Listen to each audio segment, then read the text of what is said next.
Quiero darte la bienvenida al podcast Hablemos en Familia, que desde el Centro de Orientación Familiar Padres Formados voy a dirigir. Soy Leticia Garcés, pedagoga y orientadora familiar, y desde este espacio voy a compartir contigo reflexiones sobre cómo llevar a cabo una educación más positiva y con mayor respaldo científico, que nos permita educar con más conciencia emocional y menos culpa. De esta manera podremos favorecer el gran potencial que tienen nuestros hijos para que lleguen tan lejos como quieran y les dejemos. Deseando que encuentres en mis palabras algo de utilidad para tu crianza, empezamos.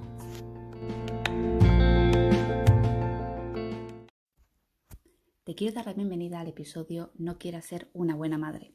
Con ser madre es suficiente, porque no se trata tanto de lo que eres, si eres o no una buena madre o si eres o no un buen padre, sino de lo que haces, de cómo te relacionas con tus hijos, cómo te comunicas con tu pareja o cómo te gestionas emocionalmente frente a esos comportamientos que consideras inadecuados.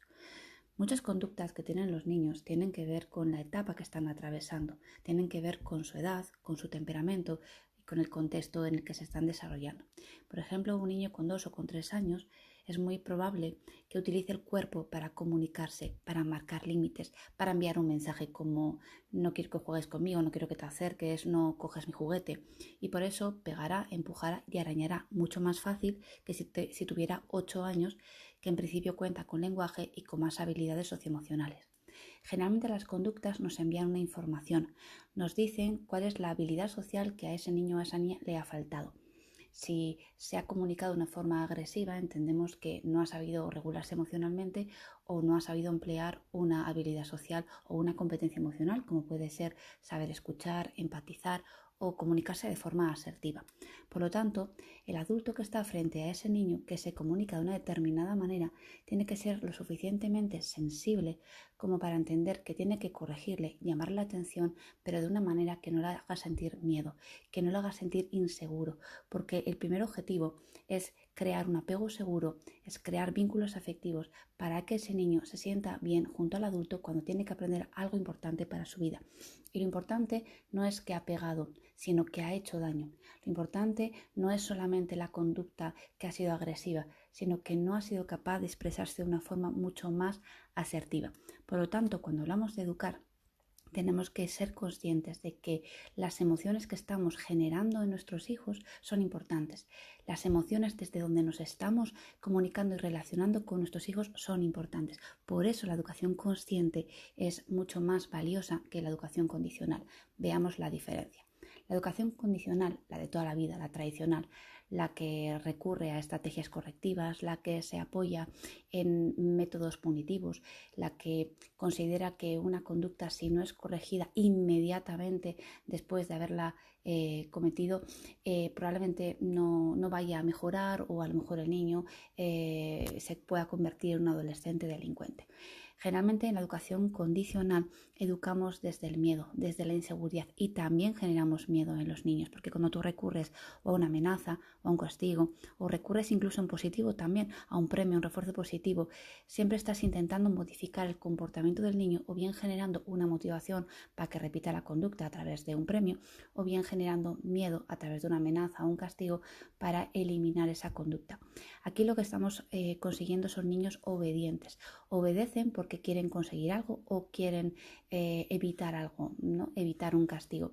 Pero no estamos educando niños y niñas responsables que se hagan cargo de sus propias vidas, que sepan gestionarse emocionalmente, porque la educación condicional, al generar miedo, impacta directamente sobre la amígdala de ese niño, de esa niña.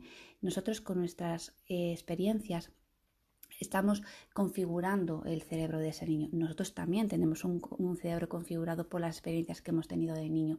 Por lo tanto, tenemos un gran poder para impactar en la personalidad de nuestros hijos que se está desarrollando.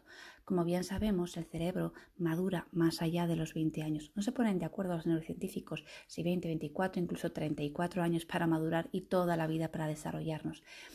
Pero aún así, un niño de 2 años no tiene ni madurez cerebral, ni lenguaje, ni la capacidad para decir de mejor manera lo que quiere, lo que necesita. y lo hará de una forma muy impulsiva, muy reactiva, muy primitiva.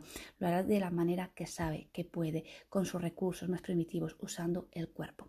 Por eso el adulto que le tiene que llamar la atención tendrá que hacerlo con sensibilidad, con firmeza y con amor. Le tendrá que hacerle consciente del daño que ha podido generar, le tendrá que ayudar a entrenarse también en habilidades sociales, expresar las cosas, ponerse en lugar del otro niño, hacerle entender lo que ha sucedido. Pero toda esta labor educativa requiere de tiempo, de muchos y muy distintos momentos, y sobre todo hay que aprender en el conflicto. Solemos evitar el conflicto, pero realmente hay que aprovecharse cuando aparece el conflicto para que el niño pueda entrenarse junto a un adulto emocionalmente competente en una gestión de una emoción o en entrenar una habilidad social, como puede ser expresar esto no me ha gustado o escuchar como el otro me dice me has hecho daño. Todo esto es una labor educativa. Generalmente el adulto que no entiende que esto es importante lo corrige de una forma dura, de una forma a veces incluso agresiva, porque nos enfada mucho que los niños se enfaden o se peguen o se hagan daño. Pero si entendemos que realmente pasar por aquí es importante, es necesario precisamente para madurar, para que ese cerebro pueda crear esas conexiones neuronales que no tiene y que necesita desarrollar, si lo entendemos así, nuestra postura será diferente, será de acompañar emocionalmente, de dar un soporte, crear un espacio para que pueda haber un diálogo, ayudarle al niño a entender la situación. Y no estoy hablando de que la alternativa al castigo sea el diálogo. El diálogo es el medio, es digamos el vehículo que utilizamos para entendernos, para comunicarnos. Pero la alternativa a los castigos no es ni el diálogo ni son las consecuencias, son los límites. Los límites que ayudan a ese niño a autorregularse, a autocontrolarse, a sentirse seguro, protegido. Y para mí una forma sencilla de explicarlo es que los límites es prestarle a nuestros hijos nuestro prefrontal cuando el suyo no está funcionando. Un niño de 2 años no tiene ni madurez cerebral ni tiene lenguaje. Con 20 años a lo mejor tendrá lenguaje y un poco más de madurez, pero en todos estos años va a necesitar acumular muchas experiencias empáticas para poderse entrenar precisamente en esas habilidades sociales que no tiene, que nacemos con la capacidad de aprender, pero que no tenemos por qué tener de serie, no estamos programados para utilizar esas habilidades sociales, sino estamos programados para sobrevivir y ponernos a salvo en una situación en la que nos sentimos amenazados. Esto es importante que lo tengamos en cuenta porque cada conflicto es una oportunidad para que el niño pueda madurar en un aspecto. Cada conflicto es una oportunidad para que yo también me pueda entrenar como acompañante emocional de mis hijos, como tutor de resiliencia, como esa guía que ellos necesitan muchas veces para que yo me pueda entrenar y vea la diferencia entre esto me enfada y me enfado. Puede que me enfade que mi hijo haya pegado a otro niño, o puede que me enfade que mis 2 hijos no se hayan entendido y hayan acabado en un conflicto. Puede que me enfade, sí, son mis emociones, son legítimas, esto tiene que ver conmigo. Pero otra cosa muy distinta es que yo me enfade con mis hijos por un comportamiento que todavía no han aprendido. Y en lugar de aprovechar ese conflicto como una oportunidad precisamente para que se entrenen, porque está claro que tal y como se han comportado no han sabido gestionarse de mejor manera, en lugar de aprovecharlo, si me enfado, pues desde luego estaré desaprovechando una oportunidad maravillosa de la convivencia, de lo cotidiano, para que realmente genere en ellos un aprendizaje de por vida. Educar precisamente es despertar en los niños el deseo de mejorarse, de ser mejores personas. Pero para que esa magia se dé, es importante cuidar el vínculo afectivo. Que nada de lo que yo haga o diga pueda dañar ese vínculo afectivo, porque ese niño tiene que confiar en mí para aprender conmigo. Si ese niño me teme, si ese niño siente miedo cada vez que yo aparezco y le disciplino, o si por el contrario no se siente tampoco acompañado por mí porque soy incapaz de conectar con sus emociones porque vivo desconectada de las mías, al final ese niño vive con una especie como de abandono emocional, ¿no? O bien no puedo expresar lo que siento porque cada vez que lo hago el adulto aparece y me hace sentir miedo, o bien no puedo expresar lo que siento porque el adulto no acompaña, no acoge mis emociones, no les da valor y por lo tanto lo que siento no es importante. Hay una frase de Maya Angelou que me gusta muchísimo que dice: la gente olvidará lo que dijiste y lo que hiciste, pero nunca olvidará cómo le hiciste sentir. Y educar las emociones tiene que ver con hacernos cargo de las emociones de nuestros hijos mientras ellos no tienen la capacidad realmente de responsabilizarse de ello, ¿no? De hacer esa buena gestión emocional con esos recursos que les tenemos que ir dando a lo largo de la vida. Por eso, educar de una forma emocionalmente competente, desarrollando nuestras competencias parentales, es el éxito de la educación. Cuando un padre, cuando una madre sabe estar presente, sabe escuchar, sabe acompañar, y todo esto lo hace desde una conciencia de lo que yo también siento, porque puedo sentir inseguridad, dudar, puedo sentir miedo, pero todas esas emociones me dan información, me están diciendo que hay una situación que me parece abrumadora, para la que creo que no tengo recursos, por eso siento ansiedad. Esas emociones me están diciendo que siento que no voy a poder con ella y por lo tanto tendré que pedir ayuda.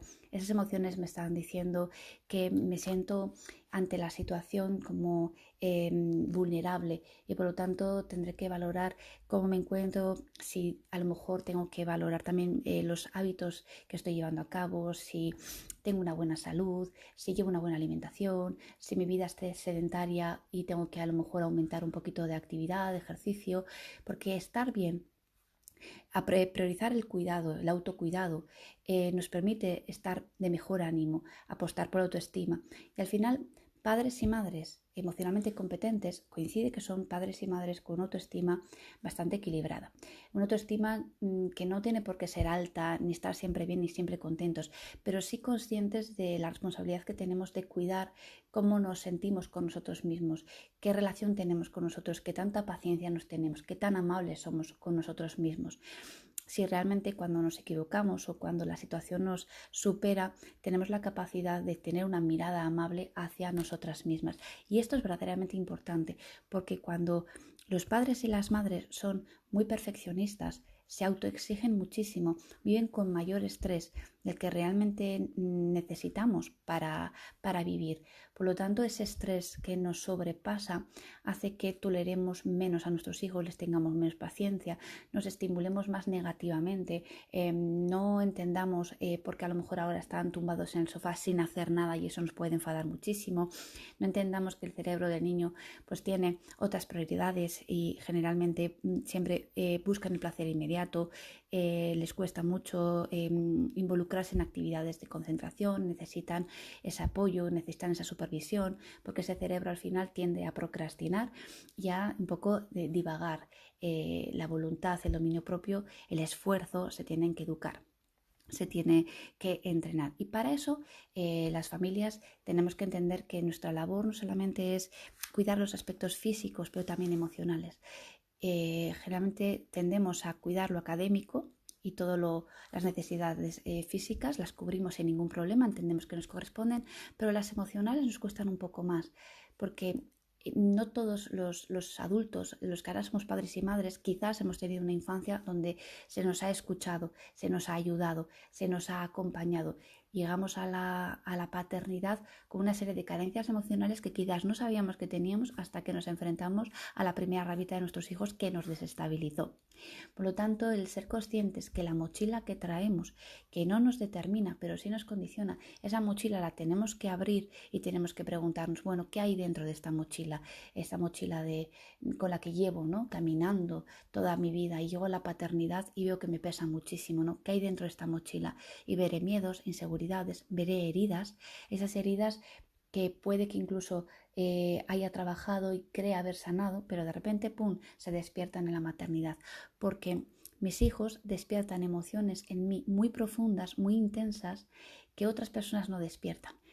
Y yo puedo pensar que por mi trabajo, por mi trayectoria, por mis relaciones, que soy una persona equilibrada, segura de mí misma, con autoridad, y quizás llego a casa y veo que toda esa imagen que tengo fuera se desmorona y quizás un niño pequeño puede sacar lo peor de mí. Pero no es que ese niño saque lo peor de mí, sino que cuando yo no tengo recursos para gestionarme emocionalmente, cuando yo no sé hacerme cargo de mi vida emocional, es normal que la persona con la que más vinculada me siento me derrumbe de alguna manera. Por eso tengo que hacerme cargo de mi vida emocional. Y en lugar de decir no te soporto, decir no soporto lo que mi hijo me hace sentir. Os quiero hablar de un pediatra y un psicoanalista británico, Donald Winnicott, que fue quien les dijo a las madres allí por 1940 que era mejor no ser perfectas. Este pediatra se hizo famoso por un concepto que él desarrolló que lo llama la madre suficientemente buena. Y por esto he querido titular el episodio de hoy no quieras ser una buena madre, con ser madre es suficiente. Fijaos qué interesante. En aquella época, médicos influyentes como Frederick Truby sostenía que los bebés son como animales salvajes que debían de ser domesticados. Esta era la idea que se tenía y por eso se les daba a las madres pautas muy estrictas ante el cuidado de sus bebés. Pero Winnicott propuso algo muy diferente. Él en su práctica médica notó que las mujeres con más bajos recursos, las que no tenían acceso a estos libros, con estos consejos, seguían sus instintos a la hora de criar a sus hijos y lo hacían sin problema. Esto incentivó de alguna manera a las madres a confiar más en sus propios instintos maternales y a ignorar de alguna manera esas reglas impuestas de cómo había que llevar la crianza de sus bebés. Esto que lo vemos lejano, en la actualidad también podemos tener ejemplos similares, ¿no? Por ejemplo, seguramente conoceréis el método Duérmete Niño del Dr. Stevie, que en su momento tuvo un gran boom. De hecho lo regalaban incluso en las farmacias con cositas para bebés.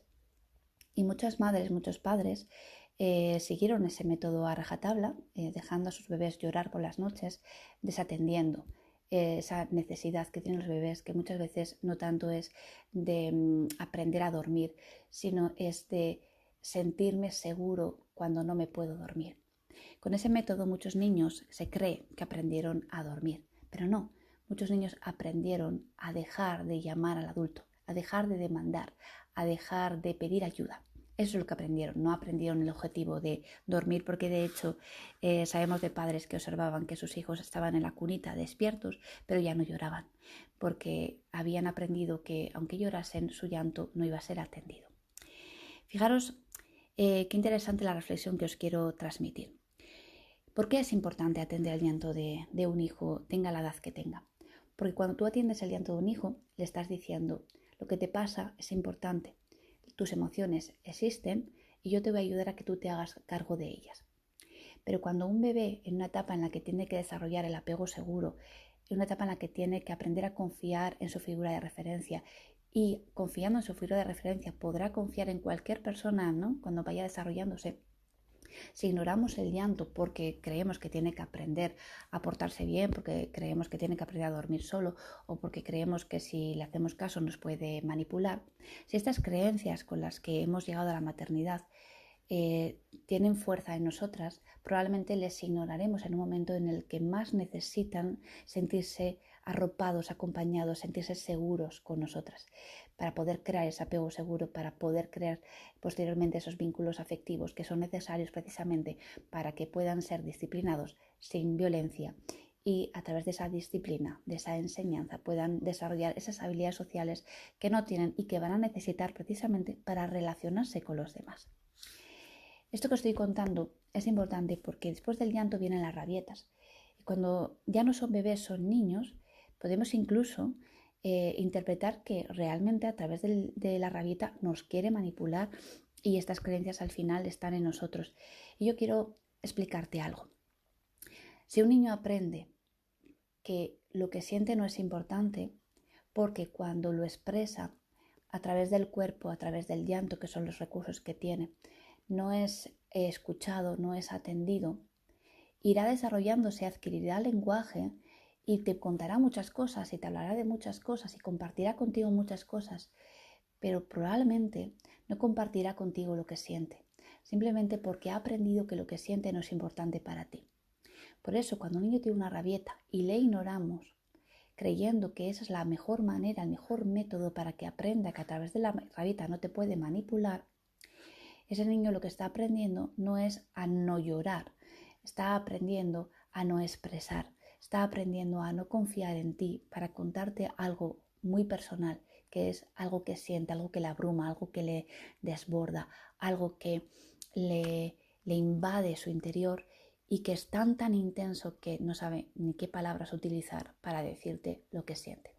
Es verdad que cada vez los niños utilizan más palabras, más vocabulario para identificar sus emociones y nos dicen que están tristes, que están contentos, que están enfadados.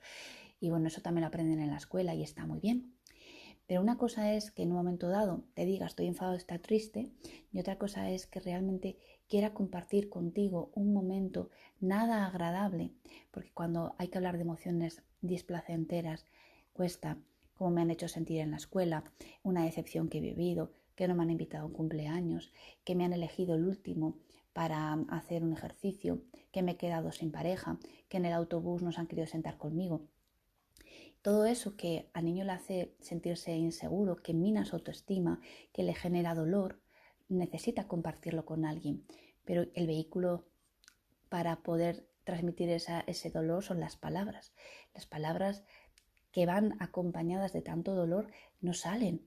Hay que a veces crear un ambiente de confianza, hay que saber acertar también con la pregunta que invita al niño a expresarse, no solamente ¿qué te pasa? Cuéntame, ¿qué tal en el colegio?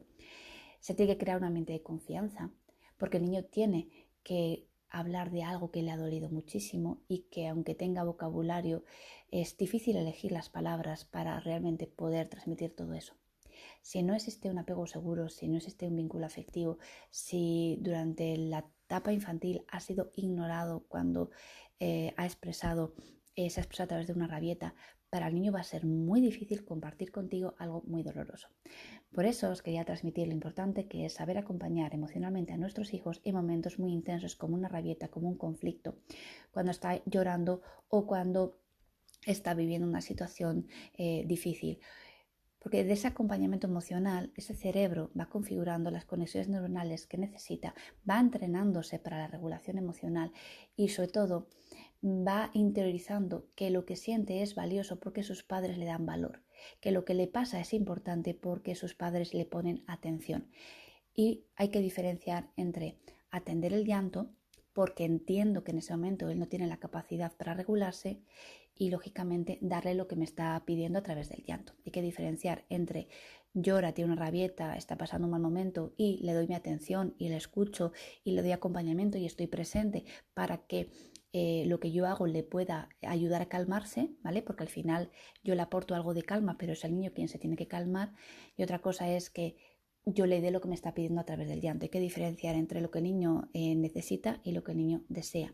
El niño desea algo y como no tiene la capacidad para regular la frustración, me lo pide llorando, que es la forma en la que sabe expresarse, pero lógicamente yo puedo acompañar ese llanto negándole lo que me está pidiendo porque considero que no lo necesita. En el podcast de hoy hablemos en familia. Os he querido hablar de lo importante que es atender, por un lado, las emociones más intensas de nuestros hijos en momentos críticos como son las rabietas, los conflictos, intentando ver esos conflictos como oportunidades para madurar, entendiendo que las respuestas que nosotros les demos son respuestas empáticas y que no tenemos que ser buenas madres o buenos padres, tenemos que ser buenos con nuestros hijos, tenemos que hacerles mucho bien, tenemos que amarles, quererles bien para que puedan desarrollar una buena autoestima a través de los cuidados que les vamos dando. Sabemos que niños con mejor autoestima tienen más capacidad para relacionarse con los demás y para relacionarse consigo mismos. En definitiva, se trata de que nuestros hijos crezcan sabiendo que la primera persona en la que pueden confiar en esta vida es en ellos mismos y que por supuesto que van a poder contar con nosotros, pero que no se olviden de contar consigo mismos. Me voy a despedir con una cita de Michael Levy que dice: tener hijos no lo convierte a uno en padre, del mismo modo en que tener un piano no lo vuelve a uno pianista. Sabemos que educar a los hijos es un reto y tiene que pasar por educarse a uno mismo, educarnos a nosotros mismos. Espero que en este podcast hayas sacado algo de utilidad para tu crianza y que me sigas escuchando en siguientes ocasiones para ir sumando aprendizajes y entre todos tener una mejor sociedad. Un abrazo.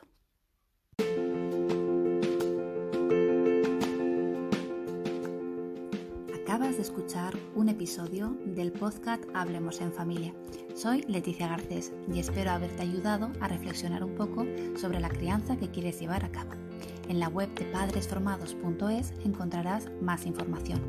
Y recuerda, que no se trata de ser una buena madre, sino de educar con buenos tratos, amar mucho a nuestros hijos y ayudarles a crecer seguros. Nos vemos en el siguiente episodio.